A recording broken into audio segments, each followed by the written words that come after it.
Let's see how slavery phenomenon was in the Viking Age. First subscribe. Now let's start. Slavery, or thralldom, was an undeniable part of Viking society, woven into both its economy and daily life. Thralls were the lowest tier of the social order, beneath free farmers and warriors, and they lived without rights or property of their own. Thralls came from many places. Some were born into slavery, children of other thralls. Others were captured during raids, taken from Ireland, England, Slavic lands, or even as far as the east. These captives, men, women, and children, were brought back to Scandinavia, where they were forced into servitude. In many ways, the Viking raiding economy depended on this, as thralls could be used at home or sold in bustling slave markets across Europe and the Middle East.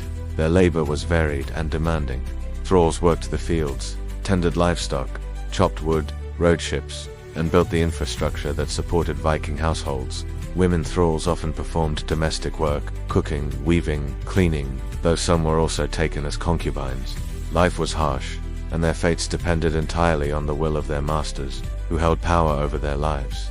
Yet, unlike in some later systems of slavery, freedom was not entirely out of reach. A thrall could sometimes be freed by their owner, or earn enough to buy liberty. Once freed, they became freedmen Lessinger, still bound to certain obligations, but able to own property, marry, and begin life anew. Thralls were not just workers, they were wealth.